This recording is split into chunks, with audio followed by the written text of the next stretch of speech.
वालेकुम, कैसे हैं आप सब। मैं उम्मीद करता हूं कि सब खैरियत से होंगे। आज हमारा टॉपिक जो है वो बहुत इंपॉर्टेंट टॉपिक है और आज इस टॉपिक के अंदर हम डिस्कस करेंगे डिफरेंट छोटे छोटे जो पॉइंट्स हैं उसके बारे में डिस्कस करेंगे इंशाल्लाह ताला। और आज का टॉपिक जो है ना वो इतना इंपॉर्टेंट नहीं है सिवाय एक शॉर्ट क्वेश्चन के, जो कि 100% मैं आपको लिख के देता हूँ कि आज जो है ना वो आपके एग्जाम के अंदर लाजमी आएगा। ओके, तो वो जो है ना वो शॉर्ट क्वेश्चन ये है। इसको समझने से पहले आपको कुछ कुछ पॉइंट्स पता होने चाहिए जिनके बारे में आज हम इंशाल्लाह डिस्कस करेंगे। ओके, तो let's start our lecture today. अच्छा, सबसे पहले आज हमारा जो लेक्चर है वो है लेक्चर नंबर 2। ओके, और ये न्यू सिलेबस आपको पता चल रहा है, ये उसके अकॉर्डिंग लेक्चर्स हैं। अच्छा, टॉपिक है हमारा सेल थ्योरी के बारे में, यानी कि सेल को हमने पहले लेक्चर में डिस्कस किया। ये नहीं है कि जो है ना वो पहले ही साइंसदानों को पता था सेल के बारे में, और जो है ना वो फिर हमें बहुत ज्यादा नॉलेज आ गया सेल के बारे में एकदम से ही। ऐसा बिल्कुल नहीं है, बल्कि सेल के बारे में छोटी छोटी इंफॉर्मेशन मिलती रही। हर साइंसदान ने थोड़ी थोड़ी कॉपरेशन की और फिर एट द एंड हमारे पास a lot of knowledge we have about the cell. फिर हमने उस सेल के बारे में एक थ्योरी बना दी कि सेल जो है ये इस तरह का है। ओके, तो अब पहले हम बैकग्राउंड नॉलेज देखेंगे, बैकग्राउंड हिस्ट्री क्या है। ओके, अर्ली हिस्ट्री जिसे हम कह सकते हैं, इब्तदाई मामलात में 17th सेंचुरी के अंदर क्या था। एक साइंटिस्ट था रॉबर्ट हुक। 1665 के अंदर रॉबर्ट हुक जो एक साइंटिस्ट था, उसने क्या किया, examined thin slice of cork. Cork किसे कहते हैं? कॉर्क आप ने देखा होगा, इसे हम उर्दू में जो है पंजाबी में सॉरी या उर्दू में साक कहते हैं। ठीक है, तो अब उसको एक स्लाइस कहते हैं, एक पतली सी तय को। ठीक है ना, आपने वो जो प्याज है, ठीक है, ऑनियन, उसकी एक छोटी सी लेयर उतार लें, उसको हम क्या कहेंगे, स्लाइस। ठीक है ना, वो छोटी जो लेयर होगी उसको स्लाइस को उसने एग्जामाइंड किया, यानी कि स्टडी किया। मैनी लिटिल बॉक्सेस उसके अंदर उसने देखे। उसने कहा कि ये जो स्लाइस थी इसके अंदर छोटे छोटे छोटे छोटे बॉक्सेस हैं। ठीक है, ओके, इन छोटे छोटे बॉक्सेस को उसने क्या कहा, कंपार्टमेंट्स। यानी कि ये जो छोटे छोटे बॉक्सेस हैं इनका उसने क्या नाम रखा, कंपार्टमेंट्स। कंपार्टमेंट किसे कहते हैं? कंपार्टमेंट का हिस्से को। ओके, कंपार्टमेंट हिस्से को कहते हैं। ओके, उसने छोटे छोटे मैनी बॉक्सेस उसने देखे।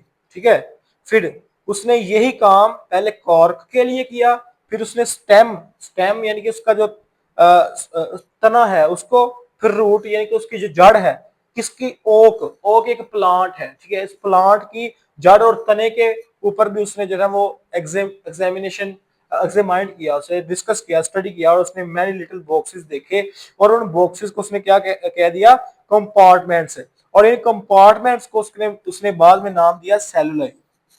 ओके, समझ आ गई बात की? तो ये रॉबर्ट हुक ने सारा काम किया।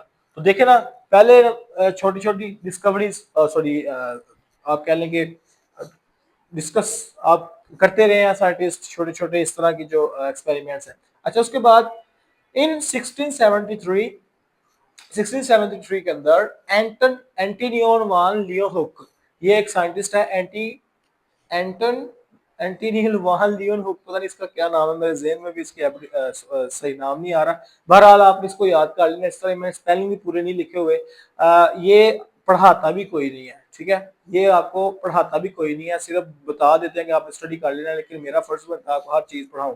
ओके, अच्छा, उसने क्या किया, इन 1670 से एंटीनियल वान लियोन हुक ने एक माइक्रोस्कोप थोड़ी सी डिस्कवर कर ली। तो वो माइक्रोस्कोप की डायग्राम आपको नजर आ रही होगी। उसने थोड़ी सी एडवांस थोड़ी सी माइक्रोस्कोप थोड़ी सी अच्छी बना ली। ठीक है ना, इससे रॉबर्ट हुक से। अच्छा, अब उसने क्या किया, पौंड वाटर, पौंड कहते हैं तालाब को, तो तालाब के अंदर वो गया और तालाब के अंदर जाके उसने सेल्स उधर उसने देखे, डिस्कवर किए, देखे। ओके, और उसको उसने एनिमल क्यूल्स का नाम दे दिया। सेल्स को पौंड के अंदर उसने एग्जामाइन किया माइक्रोस्कोप के नीचे, और उसको उसने क्या नाम दे दिया, एनिमल क्यूल्स। ओके, समझ आ गई बात की? उसके बाद 1803 के अंदर जीन पेप्टिस डी लीमार्क, मैंने नाम फिर मैं बता रहा हूँ, पूरा नहीं लिखा हुआ, आपने देख लेना बुक के अंदर से। जीन पेप्टिस डी लीमार्क ने भी सेल्स को क्या किया, ऑब्जर्व किया, सेल के पार्ट्स को ऑब्जर्व किया, सेल को ऑब्जर्व किया। ओके, उसके बाद इन 1831 ये बड़ा इंपॉर्टेंट है, रॉबर्ट ब्राउन 1831 के अंदर रॉबर्ट ब्राउन साहब आए। उन्होंने क्या किया, डिस्कवर्ड न्यूक्लियस इन सेल। तो ये बड़ा इंपॉर्टेंट एक एमसीक्यू इधर से बनता है, ठीक है, ये बड़ा इंपॉर्टेंट एमसीक्यू बनता है कि किस साइंटिस्ट ने न्यूक्लियस डिस्कवर किया। तो वो रॉबर्ट ब्राउन था, जिसने 1831 के अंदर सेल के अंदर क्या डिस्कवर किया, न्यूक्लियस डिस्कवर किया। न्यूक्लियस क्या होता है, ये हमारा सेल है, तो इसका जो ब्रेन है सेल का, यानी कि सेल के अंदर जो सेंट्रल, अच्छा ये सेंट्रल होता है प्लांट सेल के अंदर, सॉरी एनिमल सेल के अंदर, और प्लांट सेल के अंदर ये इधर साइड पे होता है, क्योंकि इधर बड़ा सा वैक्यूल होता है। इसके बारे में हम डिस्कस करेंगे। ये न्यूक्लियस है, इसका क्या है, न्यूक्लियस, किसका, प्लांट सेल का। क्यों, क्योंकि मैंने कहा ये साइड पे होता है, और जो एनिमल सेल जो होता है ना उसका सेंटर में होता है न्यूक्लियस। ओके, ये बात आपने याद रखनी है। तो उसने न्यूक्लियस को डिस्कवर किया। तो देखे ना, सेल के अंदर वाला हिस्सा डिस्कवर कर लिया रॉबर्ट ब्राउन ने, सेल के अंदर वाला हिस्सा डिस्कवर कर लिया। मैंने आपको पहले भी बताया कि आज साइंटिस्ट ने थोड़ी थोड़ी चीजें डिस्कवर करना शुरू कर दी। किसी ने सेल को डिस्कस किया, किसी ने उसके हिस्सों को डिस्कस किया, इस तरह सारा किया। उसके बाद एक साइंटिस्ट थे 1838 के अंदर, शील्डन, ठीक है ना। तो इसका नाम भी मैंने पूरा नहीं लिखा, मैंने आपको पहले बताया, आपने नाम बुक से ही पढ़ लेना है। उसने क्या किया, observed parts of plants under microscope. उसने क्या किया, प्लांट्स के जो पार्ट्स थे उसको अंडर माइक्रोस्कोप उसने ऑब्जर्व किया। ओके, और उसने कहा, मतलब मुख्तलिफ प्लांट्स उसने लिए, प्लांट्स को उसने जैसे ही मुख्तलिफ प्लांट्स उसने लिए, तो उनको प्लांट्स को उसने माइक्रोस्कोप नीचे रखा और ऑब्जर्व करना शुरू कर दिया।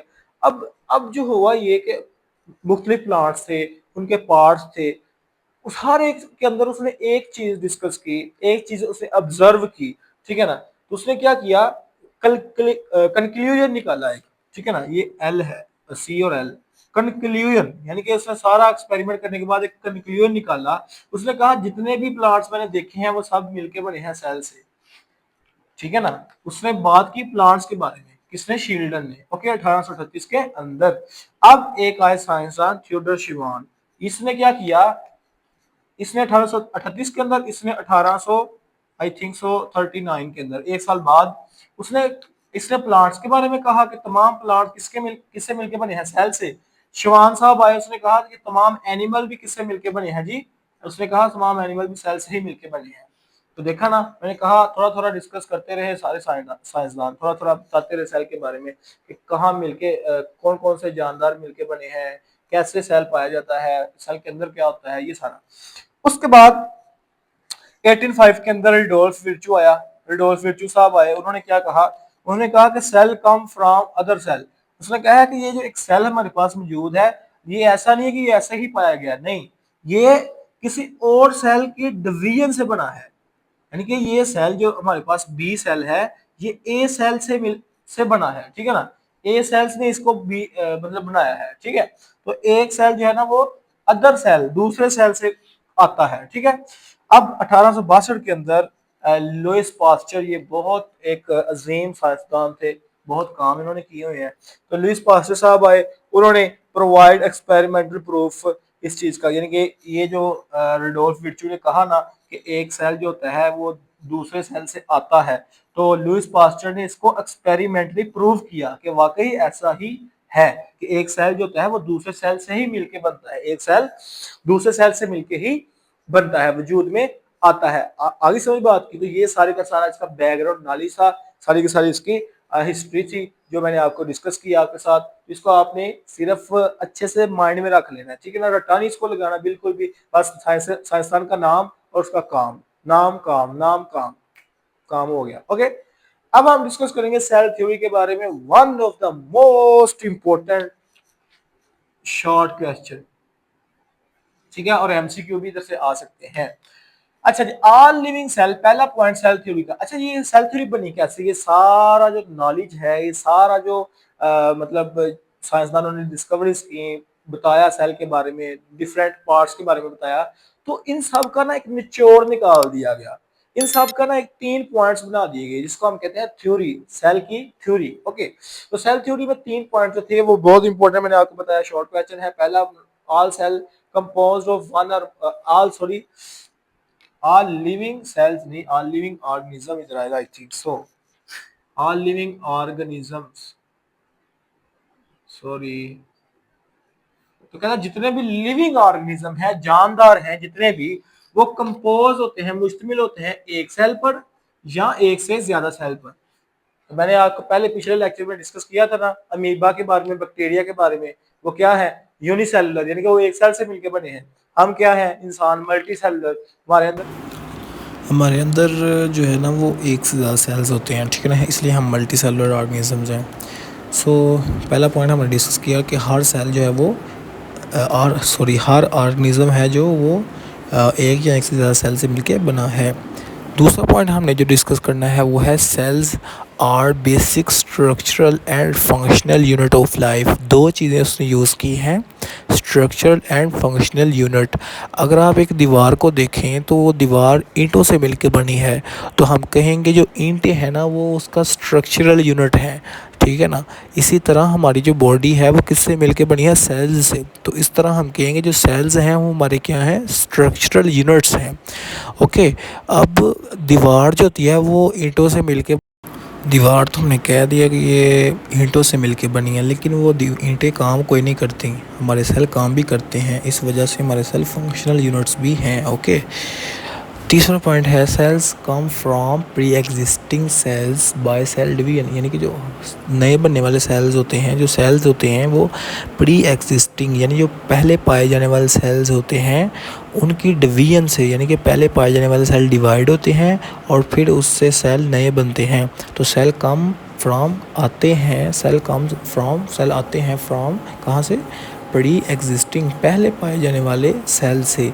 ओके, समझ आ गई। तो ये था हमारा आज का टॉपिक, उम्मीद करता हूँ आपको समझ आ गई होगी। मिलते हैं नई वीडियो के साथ, take connect with me and अल्लाह हाफिज़।